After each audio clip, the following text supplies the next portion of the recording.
Good evening and welcome to our Year 9 virtual options evening. It's with regret that we're not having this in the building, but hopefully from the presentation that Mr. Ward, Miss Edwards and other people have been involved with, you will be able to make informed decisions. This morning, it was wonderful to have an assembly with the students in Year 9 who are about to embark on, dare I say it, the first adult decision of their academic lives. And basically, what we're trying to do here is we're trying to give you a flavour of information for our young people to make those decisions, but also for families and parents, carers, and everyone to be part of that dialogue. What I would say is that as we go through this, if there is anything that you or your child does not understand, then there are a number of adults in the building who just are here to help. I hope you enjoy the presentation, and I hope that the decisions that are taken now go on to be incredibly fruitful. Okay, so welcome. So just first of all, I'm going to take you through the key dates for the options process. So that's something that we started before half term. On the Friday, when we broke up on the 18th of February for the half term holiday, we put the options letter on the website. And also on our website, there's the availability of the options booklet.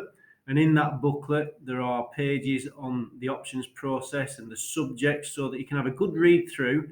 And on each individual page, it gives you information about the subjects in terms of the content that they study, in terms of the way that area is assessed. And also, staff put a lot of effort into thinking about potential links to careers and future prospects based on what they can learn and the things that they will do through that subject. So also on the key website, we've got inside the curriculum area, we've got some Sway documents, which are a little bit like a PowerPoint, but a bit more interactive.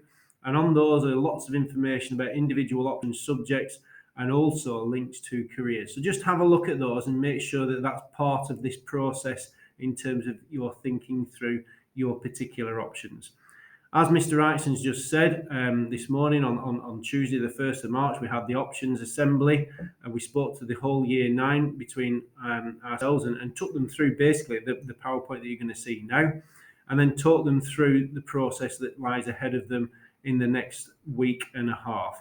So basically, this week now, we will record this. This goes onto the website. You'll be listening to this now. And then by the end of next week, Friday the 11th of March, we need to have the completed options forms back to us in school. Okay, and Miss Edwards is going to talk to you particularly about the options forms in a moment or two. So the options process is a real opportunity now to really start thinking about your future and make sure that you make a decision based on what is right for you as an individual, in this school.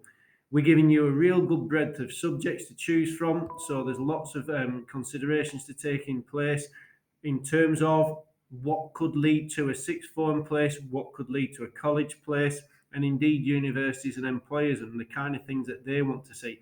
I've got to be honest, at your age, I didn't know what I wanted to do as a career, but I had a few ideas. So that's just one consideration. You don't have to pin it into an individual job at this point. One of the big things is it's about enjoyment. You're going to be studying this subject for the next 2 years. And if you're going to be successful in it, you need to put a lot of effort into your studying and you need to be choosing something that you're going to enjoy so that motivation is there.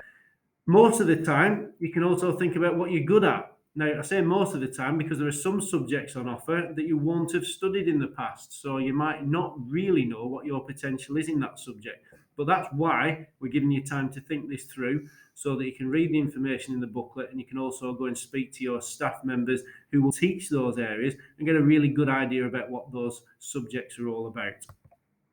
So, things we don't want you to do, this is what you shouldn't make a choice on, is what your friends are choosing because A, you might not be in the same group as them and they're choosing what's best for them and it might not be what's best for you. So please don't be choosing subjects just because you think your mates are and you might want to sit with them in class because that won't be something that will be a sensible option. The other thing is in terms of the teachers. You might have a particular teacher in a particular subject now that you really enjoy spending time with, and you might think, oh, that's great. I'd love to study alongside that member of staff for another 2 years. They might not teach you next year or the year after. So again, it's really about you, and it's about which subjects are best for you. Now, when we say options, the bulk of what you will study in GCSE is what we call the core offer, and that's what everybody does. So everybody will be studying English, they'll be studying maths, combined science, and a modern foreign language. So just to take you through that, English is actually 2 GCSEs. You will study English language and you will study English literature. And every student in this school studies both of those 2 GCSEs. They're separate. You'll get taught by the same member of staff, but it does lead to 2 GCSEs. Everybody studies maths. Everybody will do at least combined science, and I'll talk a little bit more about this in a moment, but top set for science in Year 9 at the moment will study triple science. Combined science gives you 2 GCSEs. Triple science will give you 3 GCSEs. We will all study an MFL. So whichever language you are studying at present, if that's Urdu or French, you will continue to study that through to GCSE. That's new for us this year. That's not something that we've insisted on in the past, but we are raising our aspirations and our expectations of our young people in school, alongside many other things that we have done to tweak the whole offer this year.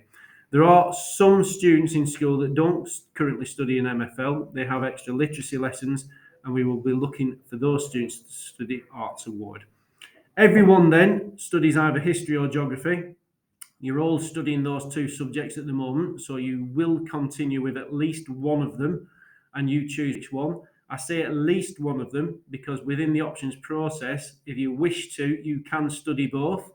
So you could study history as part of your core offer and then choose geography as an option subject, or vice versa. The top set in science, so those students that are currently in top set science in Year 9, they will study triple science.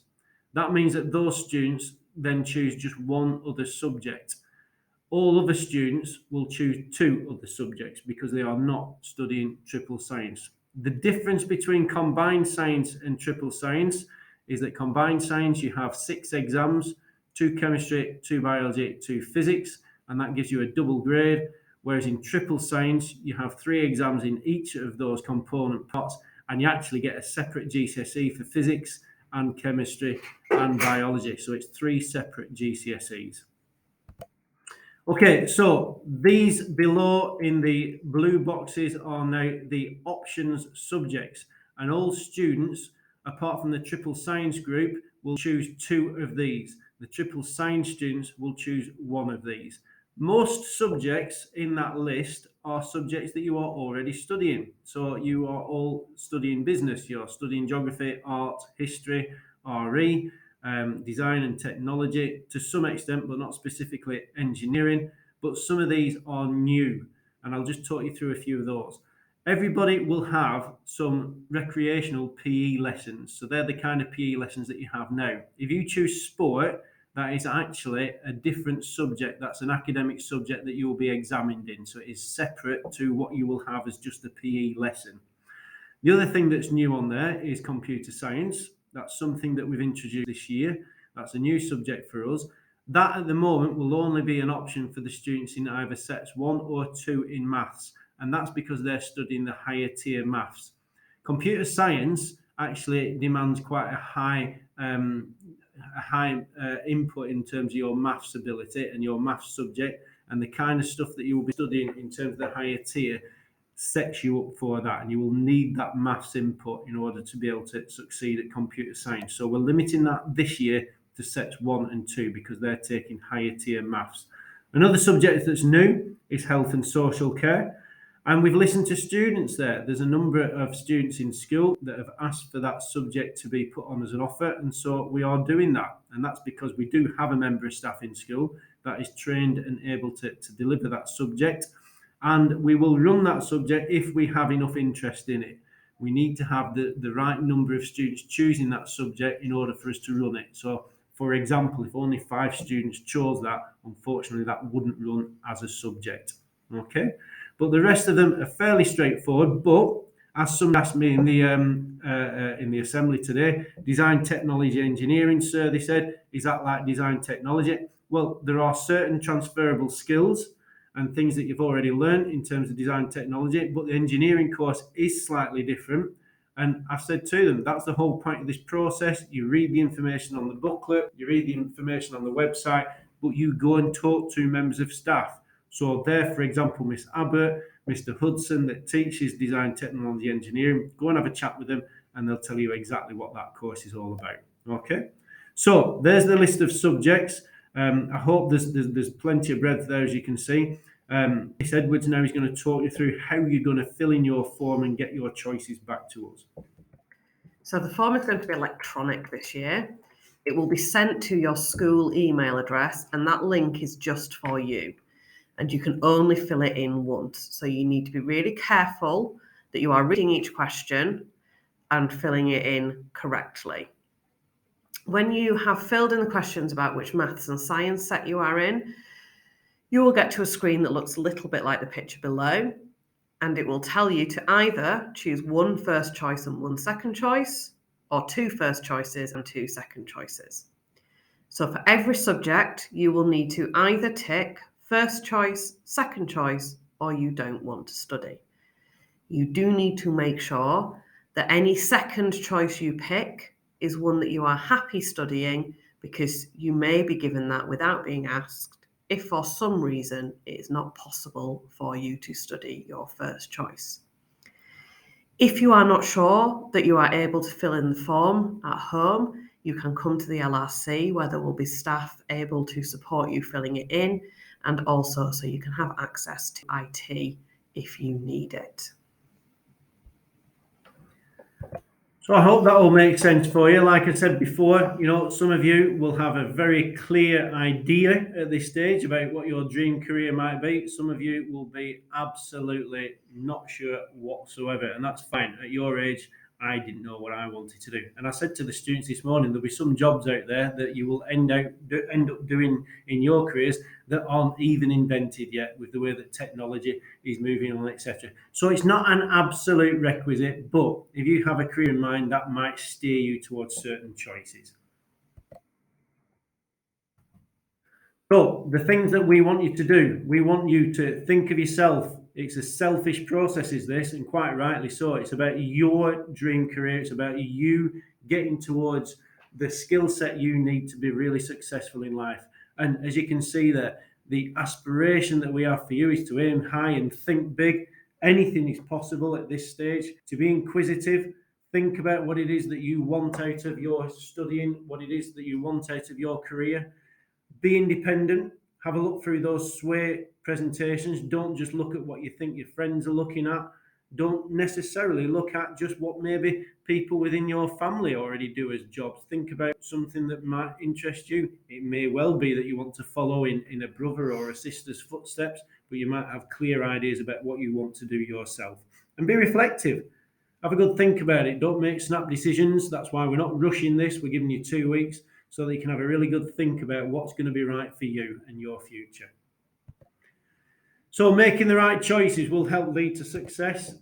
And we've got a picture there of very, very happy students. And that is usually one of our best days in our academic year. It's where all that hard work pays off, because what they've got in their hands there are their results. And they're quite literally jumping for joy, because what they did was gain independent personal success. They all had different grades and they were all at different standards. But what they did was get to the point that they needed to get to.